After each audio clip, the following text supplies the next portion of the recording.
Hello, ladies and gentlemen. You may know me by many names: Lucifer, ruler of the demons, devil, accuser, prince of the power of the air, roaring lion, serpent, dragon, adversary, tempter, the anointed cherub that covers, Beelzebub, Belial, wicked one, or simply Satan. Regardless of the names you choose to describe my magnificent self with, it seems as though you humans have always been fascinated with the idea of me. So today I'm going to indulge myself by diverging from my typical duties as torturer of souls to pursue a more egotistical matter. I'm going to review myself in your music. You mortals seem to have an odd fascination with me, as I've already stated. Though it's probably just your fear of what comes after death, or maybe it's your incessant desire to be morally correct. That I do not know, and I'll leave the discussion of such philosophical questions for somebody else to answer, because today is all about me. This list of songs will be done in chronological order, because I simply love how your mention of me has evolved throughout history. So first, we'll start with a song from around the 1830s, Marvelous Age. Though the song may have originated from even before then, as it is a hymn. This is God Rest Ye Merry Gentlemen. God Rest Ye Merry Gentlemen is less about me and more about Jesus' power. In the Bible, I'm known for trying to coerce people into a life of sin, but Jesus, he's known for offering people salvation. So this song is a warning against me and therefore against the life of sin. The song also shows how it's considered less of a symbol and more of a spiritual representation of evil. If you believed in me, you believed in me as a reality. You didn't believe in me as a story made to persuade you not to commit sin. I was more of a serious topic. No room for narrative. If you were going to talk about me, it better be in a serious situation or else it would have been blasphemy. Now moving on to our next song, one which I could not find a recording for, but the lyrics certainly suffice. This song from 1917 is These Old Sweats from the first Birmingham War Hospital, originally sung by British war veterans and injured soldiers waiting to be returned to duty. While most of the song doesn't mention me, there is a slight mention when it states devils for fun were the old sweats. While this isn't meant to directly invoke my evilness, it shows my name beginning to be used as a way to describe someone who is mischievous. How delightful. It also shows the effects that World War I had on its veterans, causing them to act out and misbehave, likely due to the traumatic experiences they endured. Next we go 10 years into the future, 1927, with Dancing Devil Away by Don Voorhees and his Earl Carroll's Vanities.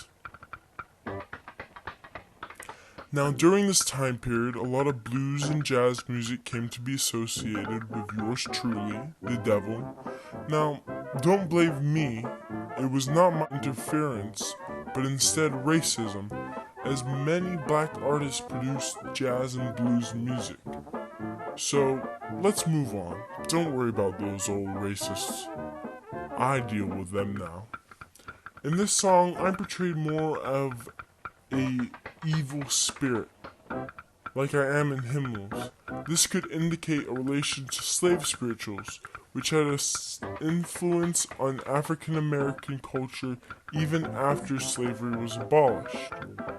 This song also mentions voodoo, or black magic, which originated from the blending of African culture and Christianity.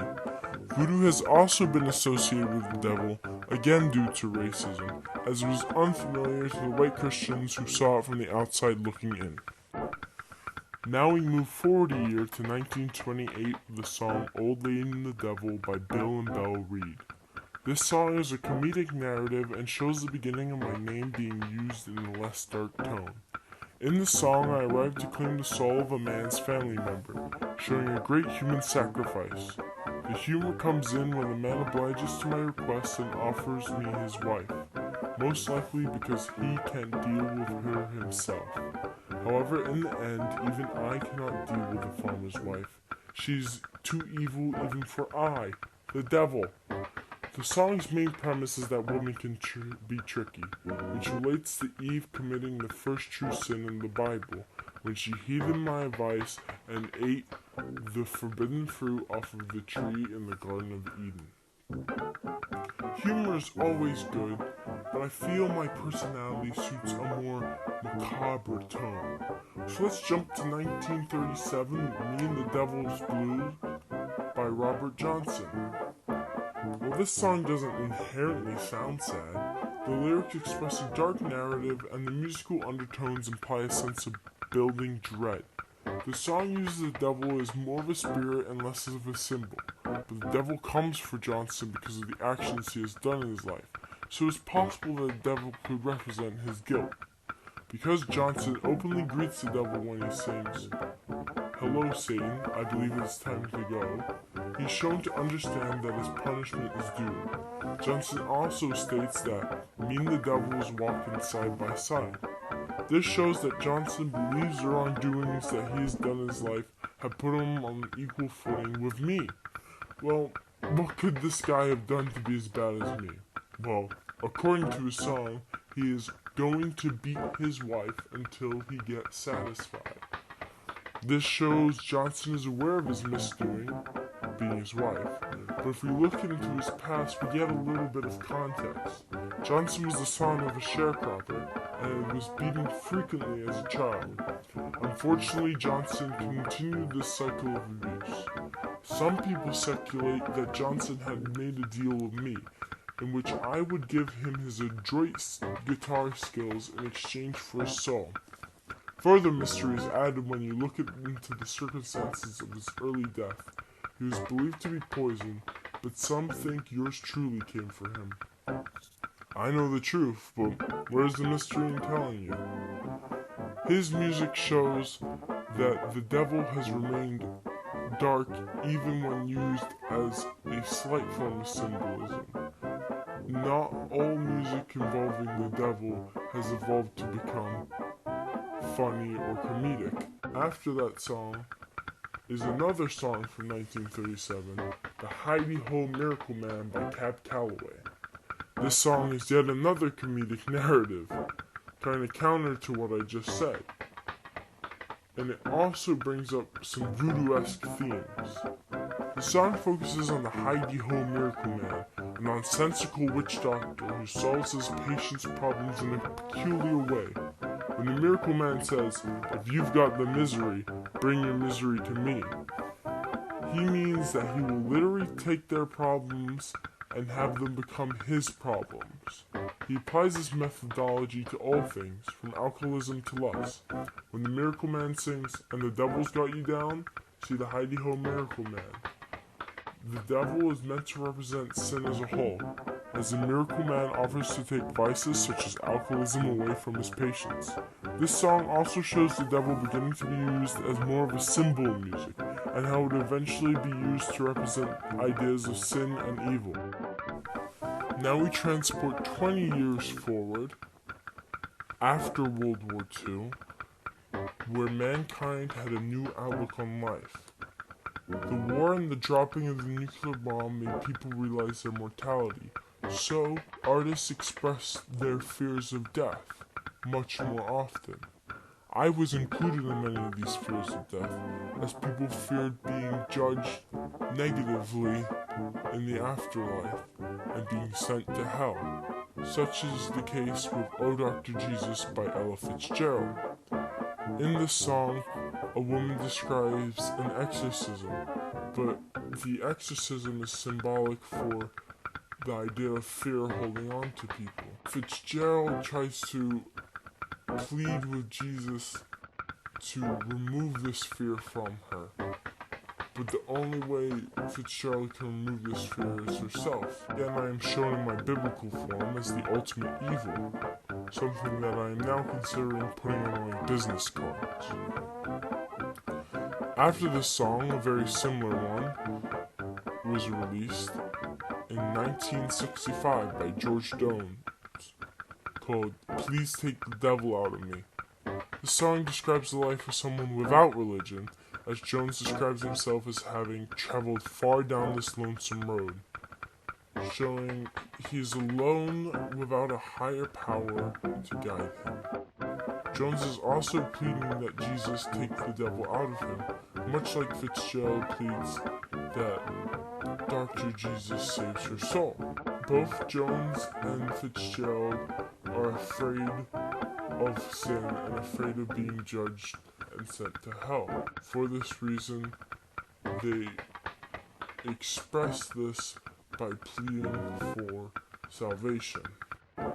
In both of these songs, I am more spiritual and less symbolic, but I could also be symbolic for different types of sin and different types of evil committed by these people. In 1968, after the US had been in Vietnam for 3 years, the Rolling Stones released Sympathy for the Devil. This song was written from my perspective, portrays me as an eccentric and a man of wealth and taste.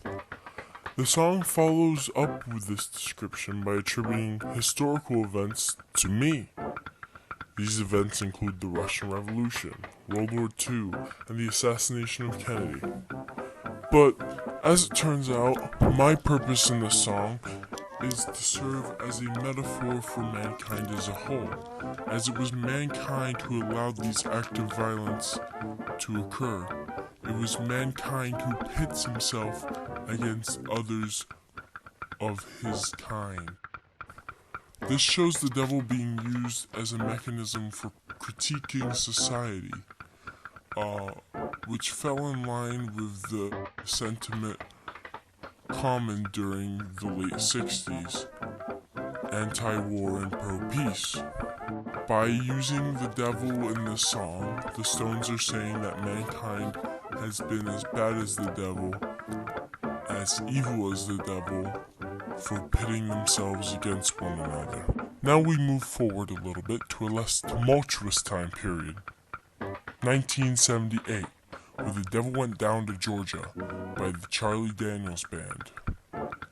This song is a little less serious and tells a more comedic story because it says, I am short on souls, something that I would never allow to happen, and I need to make them up quickly. So I decide to challenge a young boy to a fiddle playing contest. If the boy wins, he gets my golden fiddle, but if he loses, the devil takes his soul. This is a reference to old folklore tales and Christian stories where to make a deal with the devil results in the loss of one's soul. While those stories were used to advise against foolish decisions, this song, of course, is more comedic. I end up losing, very unrealistic, showing the song is more of a comedic spin on the typical deal with the devil story, as in those stories, the protagonist ends up losing to the devil in order to provide a moral for the reader. Interesting facet of this song is the music. When the devil plays his fiddle solo, it is not a fiddle but instead an electric guitar solo. This is a reference to the claims that rock music was the devil's music. The Devil Went Down to Georgia shows the devil portrayed in a comedic light, something that was not possible at the beginning of the 1900s, showing the devil has become less of a taboo and more acceptable to mention in pop culture. The next song supports this claim. It's The Number of the Beast by Iron Maiden from 1982. This song tells the story of a man witnessing a satanic ritual. It mentions Satan and satanic themes very, very liberally. This, of course, prompted an outcry from the evangelical wings of American Christians. However, this song could also be retaliation on the criticisms of rock, a form of rebellion against the conservative government at the time. So, in this case, my appearance in the song is being used to counter people who are claiming music turns people into Satanists, which is, in a sense, kind of ironic. Next up, from 1990, we have Dance with the Devil by Big Daddy Kane. This song is about an increase in gang violence and drug consumption in Black America. In this song, the devil is used to represent the vices of violence and drugs, so when Kane says dance with the devil, he's referring to interacting with these vices. Apart from the chorus, Kane's verses describe death and incidences of violence across the U.S., particularly in areas with a high minority population. The devil, or me, in this song, is symbolic of the challenges faced by the Black community in aspects of drug abuse and gang violence. Now we move closer today with Devil Do by Holly Golightly from 2007. This song makes the claim that nobody gonna love you like the devil do. This is meant to symbolize that the devil's love, my love, is truly unconditional, since I accept even the most wicked and evil people. I accept people that even God rejects and sends to hell. Golightly talks about alcohol consumption, though, in various forms, showing the song might be more about alcoholism than it is about me. The song shows me being used as a symbol for things that may damage one's life, such as alcohol or alcoholism in its various forms. Finally, we reach our last song, The Devil Wears a Suit and Tie by Coulter Wall, and as you can see, I am wearing a suit and tie. This song is about a man coming across me, the devil, except I don't look like anyone expected me to. I am instead the classical image of an American businessman. The symbolism in the song is emblematic of the growing divide between upper-class Americans and lower-class Americans, as I am portrayed as flaunting my wealth and taking advantage of those less fortunate than me. Comparing a businessman to the devil is saying that a businessman would take advantage of those disadvantaged. With this song done, this concludes this episode of the Devil's Music Review. Obviously, my role in music has changed from being a spirit people believed in into a symbol representing evil and unfavorable things in this world. Today, when you hear me in a song, unless it is a hymnal, it is less about me being a literal figure and more about me symbolizing an aspect of the world that the song's artist disagree with. Thank you. Also, here are my citations so that Alex and Kyla don't rot in hell for plagiarism. Thank you, and good night.